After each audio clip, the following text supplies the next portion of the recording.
नमस्कार। PTN news में PTN health programme में आपका बहुत बहुत स्वागत है। आज हम आए हुए हैं डॉक्टर बीबी भारती के पास, जो हृदय रोग विशेषज्ञ हैं। इनका अपना क्लिनिक भी है, हार्ट क्योर, और फोर्ड हॉस्पिटल के डायरेक्टर भी हैं। सर, आपका बहुत बहुत स्वागत है। धन्यवाद। सर, आजकल देखा जा रहा है कि जन्मजात बच्चों से ही हृदय रोग की बीमारियां शुरू हो जाती हैं। कौन कौन सी बीमारियां हृदय रोग की हो रही है? एक्चुअली जो बच्चे पैदा होते हैं, ऐसा देखा गया है कि 1 से 2% जो बच्चे होते हैं उसमें हृदय रोग की बीमारी होती है, जिसको कंजेनाइटल हार्ट डिजीज बोलते हैं। इसमें जब हार्ट का जो इंट्राइट्राइन जब बच्चा गर्भ में होता है तो उस समय जो बनता है हृदय, उस समय उसमें कुछ कमियां रह जाती है, जिसके कारण ये बीमारी हो जाती है। उसको पहचानना बहुत ज़रूरी है, उसका इलाज बहुत ज़रूरी है। और ऐसा देखा गया है जो डेवलप्ड कंट्री हैं उसमें सारे बच्चों का एक जांच होना चाहिए जब बच्चा पैदा होता है। जी जी। तो इसकी पहचान कैसे करेंगे कि ये हृदय रोग इनको हो गया है बच्चों को? जो इसकी पहचान ये है, जैसे कोई बच्चा पैदा होता है तो कोई बच्चा का देखा जाता है कि ऑक्सीजन सैचुरेशन बहुत कम रहता है, तो इसमें सस्पिशन जाता है कि इसको नीलापन है। क्यों है? इसको कभी कभी साइनोटिक कंजेनाइटल हार्ट डिजीज बोलते हैं, तो उसके कारण होता है। किसी किसी के बच्चे का ऐसा देखा है कि उनकी सांसें बहुत तेज़ चलता है, और उनकी जो हार्ट रेट है जो बहुत बढ़ा रहता है, और जो जो छाती है जो बहुत तेज़ी से ऊपर नीचे होता है। तो ये पहचान होता है कि इस बच्चे को भी हार्ट की बीमारी हो सकती है। जी जी। तो पहचान में बच्चों में सर ने बताया कि जो धड़कन है बहुत तेज चलने लगती है, तब भी पहचान होती है, और भी कारणों से उसकी पहचान होती है। सर, एक समस्या ये भी आ रही है आजकल, देखने में मिल रहा है कि बच्चों में हृदय में जो छेद छेद की बीमारियां कही जाती है कि बच्चों में छेद है, इस कारण से ये मतलब बीमार पड़ रहे यस हैं यस। क्या? जी ऐसा देखा गया है कि बच्चों में जो हृदय की बीमारी होती है, जो पैदाइशी बच्चों में 2-3 तरह की होती है जली। एक जो होल होती है, जी जैसे जो कॉमन बीमारी है जो मोस्ट कॉमन है उसको बोलते हैं वेंट्रिकुलर सेप्टल डिफेक्ट, जी जो 2 वेंट्रिकल के बीच में एक छेद रह जाता है। जो अदर है जैसे लाइक एएसडी है, एट्रियल सेप्टल डिफेक्ट, जो 2 एट्रिया के बीच में एक छेद रह जाता है। इसी तरह और छेद का डिफरेंट डिफरेंट लेवल होता है, जैसे पीडीए होता है, पैटेंट डक्टस आर्टरियोसस। ये 3 कॉमन छेद वाली बीमारी है। इसके अलावा और सारे होते हैं, जैसे एपी विंडो होती है। और छेद के अलावा जो बीमारी वाली है, जैसे कभी कभी जो है जो मेन नस है, जो एरोटा और अनपल्मरी आर्टरी उल्टे जुट जाते हैं, जिसके कारण बच्चा नीला पड़ जाता है। तो जो ऑक्सीजनेशन नहीं हो पाता है, प्योर और इम्प्योर, प्योर और इम्प्योर ब्लड, जो ऑक्सीजनेटेड अनऑक्सीजनेटेड ब्लड कभी कभी मिल जाते हैं, जैसे कॉमन एट्रियल सेप्टल डिफेक्ट हुआ, सिंगल वेंट्रिकल हुआ, टीएपीवीसी बोलते हैं कभी कभी, जिसमें क्या होता है कि उसमें पल्मोनरी वेन है जो दूसरे जगह जुट जाता है, जो नॉर्मली जुटना चाहिए उसको लेफ्ट एट्रिया में, लेफ्ट एट्रिया में जुट दूसरे के में जुड़ दूसरे जगह गया, तो उसके कारण उसका फिर वो सिस्टेमिक ब्लड में उसका ऑक्सीजन सैचुरेशन काफ़ी कम हो जाता है। तो बहुत तरह की बीमारियां हैं जिसमें लंबी बहस हो सकती है।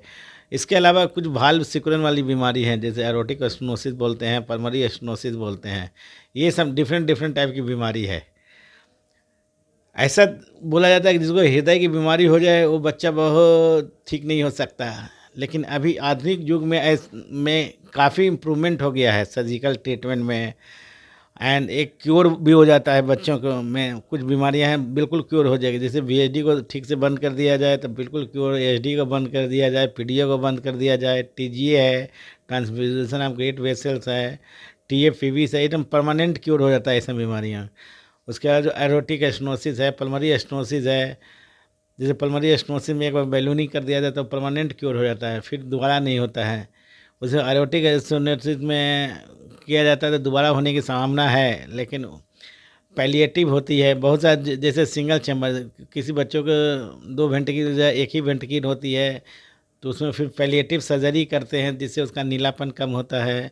उसी तरह कुछ बीमारियां हैं जैसे बहुत बहुत कम्प्लेक्स टाइप की है, बहुत जगह उसमें दिक्कत है, बहुत एट्रियल लेवल वेंट्रिकल वाल्व के लेवल पे, तो उसमें फिर उसके लिए हम सब पैलिएटिव सर्जरी होती है, जिसका मतलब ये हुआ जितना फिजियोलॉजिकली करेक्ट कर सके या जितना इम्प्रूवमेंट हो सके बच्चे में, उस टाइप की सर्जरी। तो बहुत ज़्यादा एडवांस्ड हो गया आज सर्जरी। तो इसकी जांच क्या क्या है सर, जैसे कि ये सब बीमारियां की जैसे ही हर एक बच्चे का एक्चुअली कोई भी बच्चा पैदा होता है तो ज़रूर से ज़रूर इक्को तो ज़रूर होना चाहिए हर एक बच्चे का।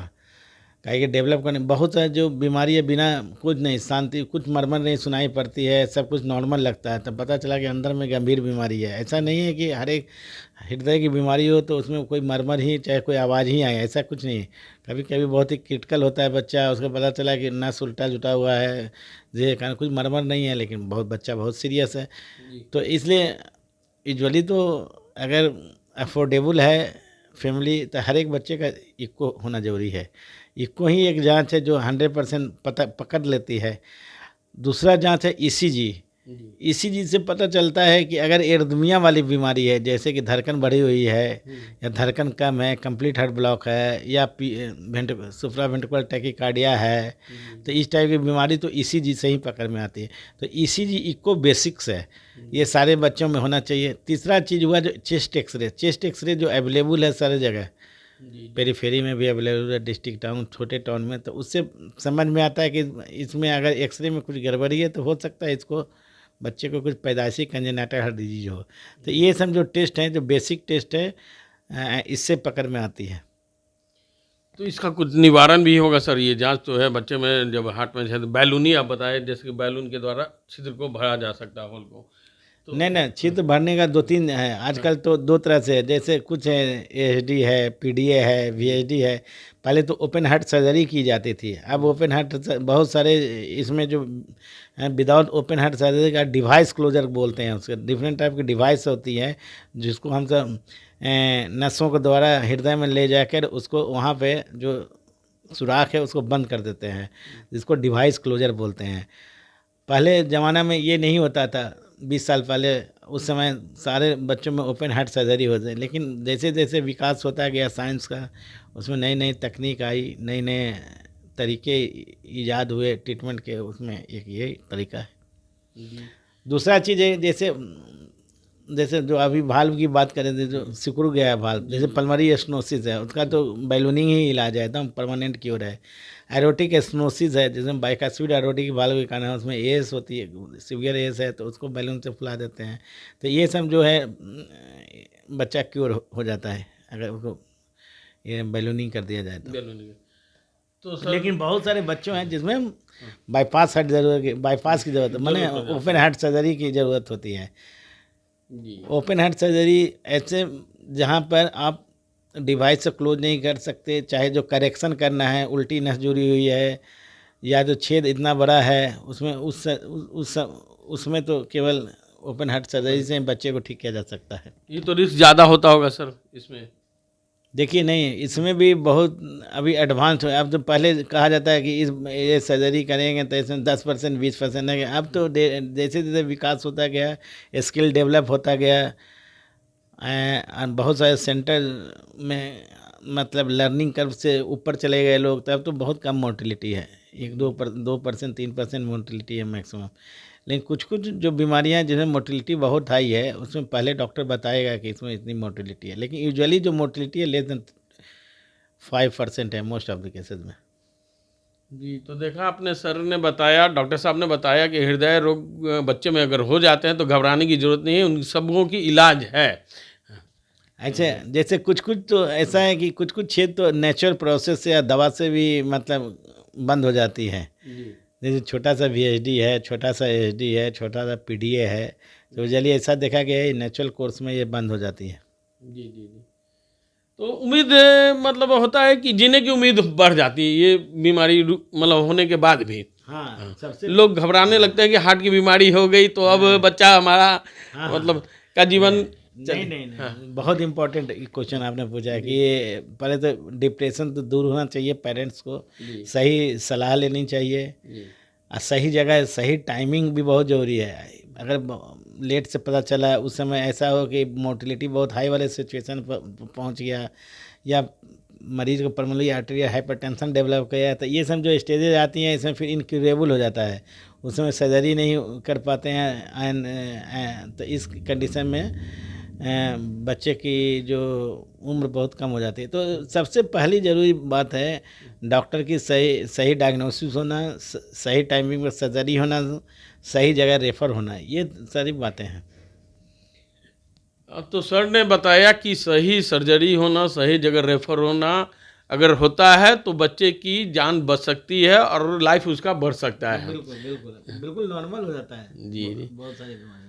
और सर कुछ दवा वगैरह या कॉस्ट क्या पड़ता है सर इसका, मतलब अगर इस तरह देखिए ये के। तो टोटली डिपेंड है, इसमें तो ज़्यादा डिस्कशन का बात नहीं है। कुछ कुछ जगह तो जैसे गवर्नमेंट का जो है, लेकिन इसमें वेटिंग लिस्ट बहुत ज़्यादा है गवर्नमेंट इंस्टीट्यूशन में, एंड सर्जन काफ़ी कम है, पेडियाट्रिक सर्जन। ये एक इशू है, बहुत बड़ा इशू है हमारे देश में। जी दूसरा इशू है प्राइवेट में खर्च बहुत है, क्योंकि इसमें जो मैन पावर की बहुत ज़रूरत होती है। उसके अलावा जो सामान डिस्पोजेबल यूज होती है बहुत महंगी होती है उसमें। उसके बाद जो सर्जन फीस, हॉस्पिटल चार्जेज, उसके अलावा बेड चार्जेज लंबी, तो प्राइवेट में तो बिल्कुल ही समझिए बहुत कॉस्टली होती है, लेकिन गवर्नमेंट में तो वेटिंग लिस्ट बहुत लंबी है। ये सब जो इश्यूज हैं ना, इस पे काम करना चाहिए, इसमें फंडिंग होनी चाहिए गवर्नमेंट से, प्राइवेट को भी, जिससे सुविधा प्राप्त हो सके लोगों को इलाज करने के लिए। काहे कि जो प्राइवेट हॉस्पिटल्स हैं वो टोटली डिपेंड हैं अपने खर्चे से चलाना, और उतने स्टाफ, उतना रनिंग कॉस्ट, जो क्या क्या रनिंग कॉस्ट होता है प्राइवेट हॉस्पिटल में आपको इमेजिन नहीं होगा। रनिंग कॉस्ट नॉट जानते हैं कि नहीं, सारे हॉस्पिटल को रनिंग कॉस्ट एक तो मैन पावर से होता है, इलेक्ट्रिसिटी से होता है, इसके अलावा डॉक्टर्स फीस होते हैं, मल्टीपल डॉक्टर लेवल होता है, उसके बाद टैक्सेस होते हैं। उसमें कभी कोई ऐसा चीज़ नहीं है हॉस्पिटल में जो सरकार के द्वारा छूट मिलती हो उसमें। तो ये सब इशू इंडिया में बहुत ज़्यादा है, इसलिए प्राइवेट में थोड़ा कॉस्ट बढ़ जाता है, लेकिन क्वालिटी तो कोशिश करता है लोग प्राइवेट वाला मेंटेन करने की। जी जी। तो सर देखा कि सर डॉक्टर साहब का भी एक अपील है गवर्नमेंट से कि इसके लिए कुछ व्यवस्था वो करें। आम मरीज जो हैं, जो गरीब तबके के हैं, वो प्राइवेट में जाने में दिक्कत होगा उनको, वो खर्चे प्राइवेट में ज़्यादा बढ़ जाता है। सर ने बताया कि किन किन कारणों से खर्च बढ़ जाती है। तो सरकार से हमारी भी अपील है कि इस पर कुछ ध्यान दें और बच्चों के इलाज के लिए कुछ बढ़िया व्यवस्था हो। ये एक ही चीज़ से पॉसिबल है कि सरकार को हेल्थ बजट बढ़ाना पड़ेगा, बहुत कम है डेवलप्ड कंट्री से, इसमें खर्च बहुत ज़्यादा है। खाली ये बोलने से नहीं कि हम सारे लोगों का इलाज कर देंगे, आपको फाइनेंशियली सपोर्ट करना बहुत ज़रूरी है। केवल बोलने से हमारे देश की समस्या हल नहीं होती है, देश की समस्या, रियल समस्या पर जाना चाहिए। क्या ज़रूरत है, क्यों इतना कॉस्ट जाता है, ये सब जानने की ज़रूरत है। ज़बरदस्ती किसी पर थोपने या ये करने से, आरोप लगाने से ये सॉल्यूशन सॉल्व नहीं होगा। इसके लिए तो ग्राउंड लेवल पे वर्क करना होगा, अदरवाइज तो हमारे देश में बहुत ही मुश्किल है ये तो। जी। तो ग्राउंड लेवल से वर्क करना पड़ेगा। सरकार से ये अपील है, सारी चीज़ों की जानकारी लें, क्यों इतना कॉस्ट है, क्या है। सर आपने बहुत अच्छी सलाह दी है हमें, और हम उम्मीद करते हैं कि इन सलाहों पर अमल करेंगे हमारे गवर्नमेंट भी, हमारे दर्शक भी। कैसे वो बचा जा सकता है, कैसे इस पर अमल करें। हमसे बात करने के लिए बहुत बहुत धन्यवाद सर आपका। और सर जाते जाते एक चीज़ और, कि कुछ अगर हमारे दर्शकों को संदेश देना चाहते हैं तो वो भी दें। बच्चों की बीमारी के बारे में, जी। हाँ, सबसे इम्पोर्टेंट है आज बच्चा का लाइफ। देखो आज का जो फैमिली है काफ़ी छोटी रहती है, हर एक बच्चा बहुत इंपॉर्टेंट है। लार्ज फैमिली का कंसेप्ट ख़त्म हो रहा है, तो एवरी बच्चा इज़ वेरी प्रेशियस। पहले ज़माने में ज़्यादा होते थे बच्चे, तो उतना स्ट्रेस में नहीं रहता था फैमिली पेरेंट्स। अब तो बहुत ज़्यादा ये हो गया स्ट्रेस लेवल काफ़ी, इसलिए जैसे ही बच्चा पैदा हो तो आप स्क्रीनिंग टेस्ट ज़रूर कराएं सारे बच्चों में, जिससे आपके बच्चों को अर्ली स्टेज में सारी बीमारियां पता चले और वो सही टाइम पे सही इलाज हो। धन्यवाद सर। अगर ये कार्यक्रम आपको अच्छा लग रहा है तो हमारे चैनल को सब्सक्राइब करना ना भूलें, शेयर करें, कमेंट करें। आपके कमेंट हमारे सर आंखों पर रहेगी और उस पर अमल करें।